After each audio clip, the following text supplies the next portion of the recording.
Oi gente, tudo bem? Eu sou o Edu, marido da Thaís da Vida Medicina. Você já deve ter visto alguns vídeos meus por aqui, mas eu tô hoje sozinho inaugurando um quadro aqui no canal que a gente divulgou cerca de 2 semanas atrás lá no meu Instagram. Já vou deixar ele aqui para você seguir, caso você não me siga lá ainda, que é um quadro chamado Marido de Médica. Para quem não me conhece, eu sou marido da Thaís, a gente casou no 2º ano da faculdade, desde então a gente é casado, a gente já era noivo, já morava junto, já teve toda uma história juntos antes da gente chegar aqui em Rio Preto, onde ela faz FAMERP. Não é muito incomum as pessoas me perguntarem como é, né, ser o marido da Thaís, a influenciadora, a estudante de medicina. E aí a gente estava conversando e eu resolvi criar esse quadro aqui no canal para tirar dúvidas e talvez até dar um ponto de vista um pouco diferente em relação à faculdade de medicina e à nossa convivência com isso. Hoje é sábado, ela está no curso de ACLS e se você, assim como eu, não sabe o que é a ACLS, comenta aqui embaixo, porque quem sabe a Thaís não pode gravar um vídeo explicando o que é esse curso que ela está fazendo. O que eu sei é, ela teve que ler um livro gigante em uma semana, ir para a faculdade hoje às 7 horas da manhã e ela só vai poder sair de lá às 19 horas, e é um curso que custa caro, mas que a faculdade dela deu de presente, eu considero um presente, para os alunos da turma dela. Bom, eu sou da área de publicidade e marketing, hoje eu sou responsável pelo e-commerce que a gente tem, que é a lojinha da Vida Medicina. Eu vou deixar aqui o Instagram e o link do site, caso você ainda não conheça. Eu cuido dessa parte do marketing digital, da parte técnica, de saber sobre Google, Facebook, Instagram, na parte de anúncios, de criação de infoprodutos. Esse é um breve, bem breve resumo do que eu faço e de como é a minha carreira e como que ela se juntou com o estudo, né, com a parte acadêmica e futura profissão da minha esposa Thaís. Quando eu falei sobre isso lá no meu Instagram, eu abri um box de perguntas e eu já recebi algumas sugestões do que eu poderia falar e do que eu poderia trazer aqui nesse vídeo. Então eu já vou aproveitar esse vídeo para começar respondendo essas dúvidas. Mas os próximos vídeos que eu participar podem ser de coisas e assuntos variados. Por exemplo, quem me segue no Instagram sabe que eu falo bastante do Kindle. Eu vou mostrar alguns recursos que a gente faz com ele, alguns comparativos técnicos sobre o iPad, sobre câmera, GoPro, viagem, enfim, assuntos menos relacionados com a medicina, mas que fazem parte do nosso dia a dia também. Mas vamos lá. A pergunta que eu mais recebi lá no meu Instagram sobre isso foi no processo do vestibular da Thaís e como que eu lidei com isso quando ela falou que queria voltar a prestar o vestibular de medicina, e a gente sabe que é um vestibular muito concorrido. Nós já morávamos juntos lá em São Paulo, a gente alugava um apartamento pequenininho. Eu já tinha observado alguns comportamentos que ela estava menos tolerante com algumas coisas assim corriqueiras do dia a dia, do trabalho e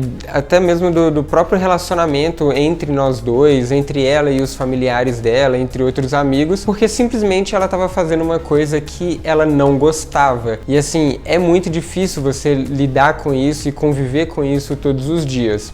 Eu tinha acabado de pedir ela em noivado, a gente não estava ainda organizando um casamento, mas a gente já tinha o propósito de nos casarmos. Um dia eu cheguei do trabalho, ela já tinha chegado, ela estava no chão, sentada, chorando e desesperada. Eu achei que tivesse acontecido alguma coisa, não sei, algum problema de saúde na família, enfim. Eu não lembro direito o que me passou pela cabeça, mas eu sei que eu me sentei junto com ela e quis entender o que estava acontecendo naquele momento. E aí quando ela falou que ela queria correr atrás do sonho dela, que ela queria voltar a prestar o vestibular de medicina, na minha cabeça foi, nossa, mas é só isso? Você quer tentar? Então você vai ter meu apoio, a gente vai sentar juntos, vai conversar e vai se organizar para que isso dê certo, sem você precisar se preocupar com o que as pessoas vão pensar, quanto tempo isso vai levar, não importa. Cada ano que precisar, a gente vai tentar e se organizar e vai levar isso da melhor maneira possível. E eu falei que eu tinha certeza que ela ia passar naquele primeiro ano de cursinho, que ela não ia ficar mais 4 anos no cursinho como era a preocupação dela, porque ela já tinha tentado os 4 anos anteriores. Nos próximos dias, então, a gente foi